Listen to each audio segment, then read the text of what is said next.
This is episode 7 of the series, Organic Chemistry for Biohackers, and I'm literally so excited about episode 7 that I put on all my pretty favorite little bracelets and rings and jewelries because I'm just so excited about episode 7. Today, we are talking all about free radicals, which is why I have a big giant skull and crossbone, because free radicals are so bad for your health. Free radicals can damage healthy fats making up cell membranes, lining your blood vessels. Free radicals can oxidize cholesterol, and this can increase risk of heart disease, cardiovascular disease, dyslipidemia, like it's just messing around with your blood fats. Free radicals can damage DNA, cause mutation and cancer. They can cause a huge amount of damage and disruption in your body. So today is all about the chemistry of free radicals. What the frick even are free radicals? Where do they come from? And what they are doing to your DNA. So without further ado, let's start this video. But first I need to erase my whiteboard.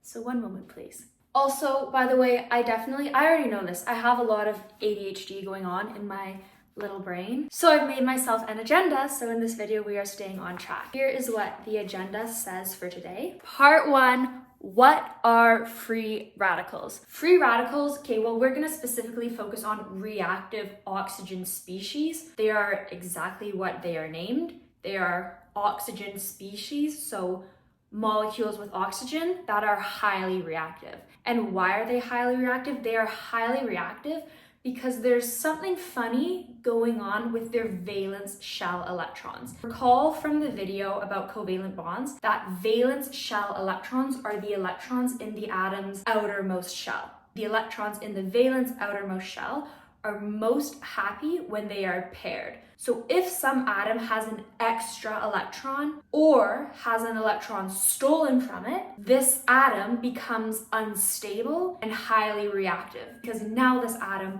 really needs to get back that electron, or he needs to dump that electron. He has to do something such that all his electrons are paired and he's now stable again. So first example I'm going to show you, we are going to do the superoxide anion. This is probably the most dangerous, badly behaving free radical in your body, and it is produced from the reaction of one oxygen molecule plus one electron. So one oxygen plus one electron equals superoxide anion, and that superoxide anion now has an extra electron and it is super unstable. It's not having a good time. It will dump that electron onto things, and when it's dumping that electron onto things, now it's damaging the next thing. It's creating a new free radical. So let's see what exactly this looks like. We start with oxygen, which is O2. So it's an oxygen double bonded to another oxygen. And this is how oxygen exists in its most stable form. Oxygen, oxygen. First thing we're drawing is oxygen, oxygen.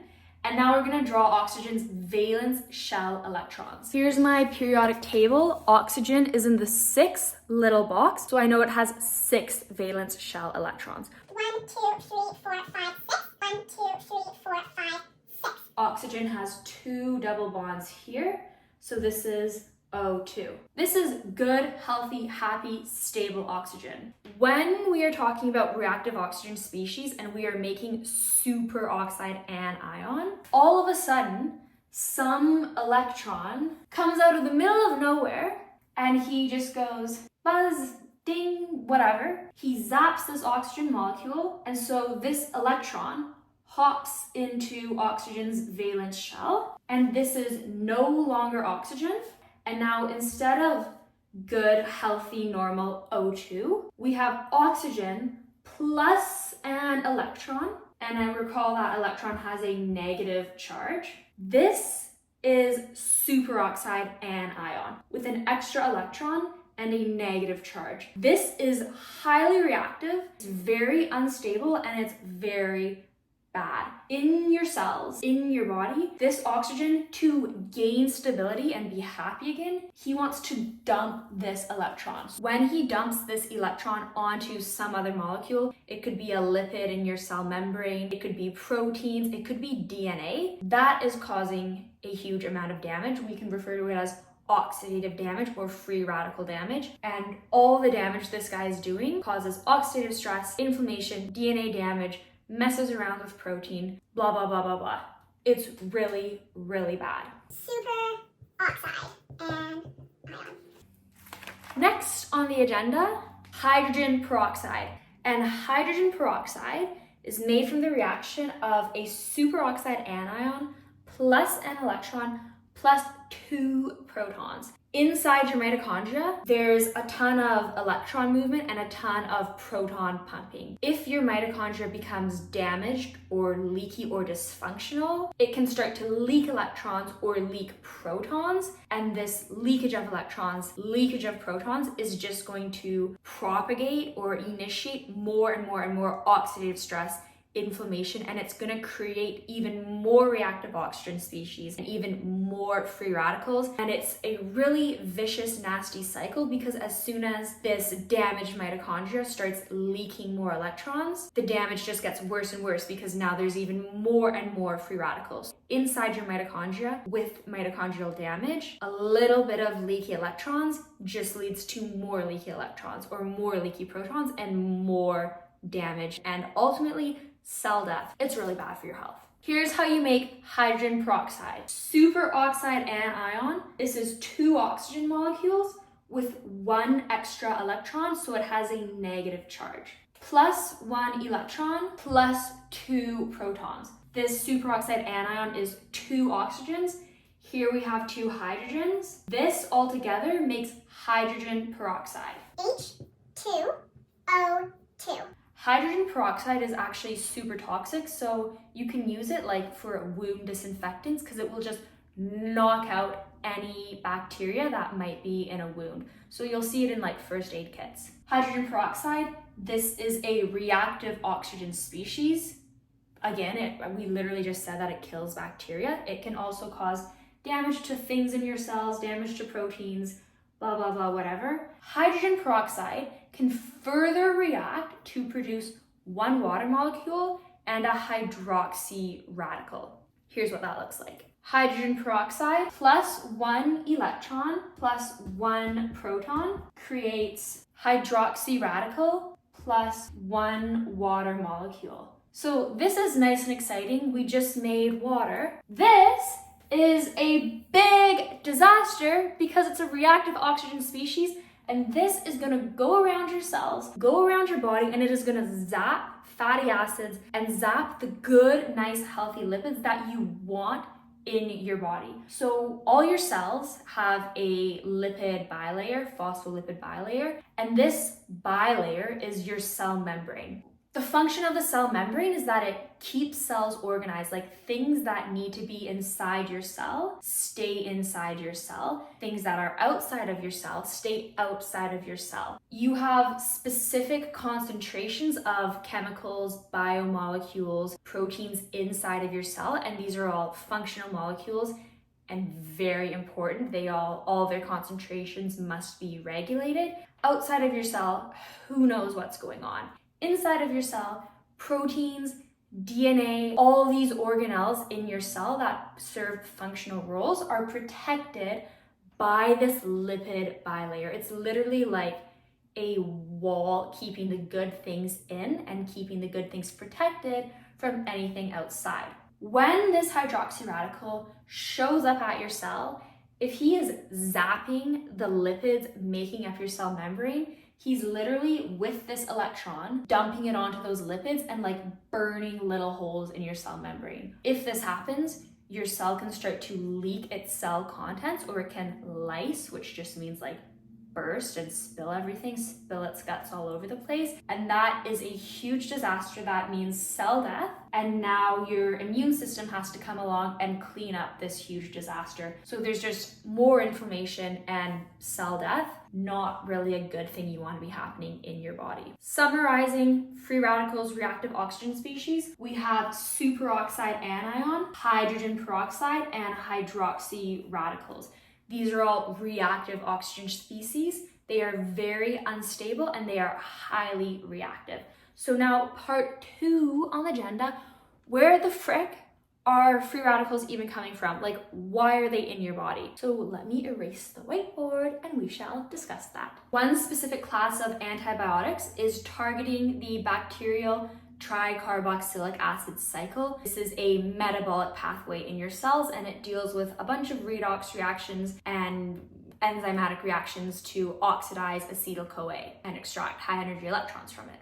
These antibiotics that are causing bacteria to produce more free radicals can inhibit the TCA cycle. As a result of inhibiting the TCA cycle, NADH levels are reduced, so you can't really make NADH. When you're reducing the production of NADH via the impairment of the tricarboxylic acid cycle, free radical levels increase. When these free radical levels increase inside this bad bacteria, ideally the antibiotic is only targeting the bad bacteria, it just leads to bacterial death. So this antibiotic is making the bad bacteria produce a ton of free radicals, and it's like game over for that bad bacteria.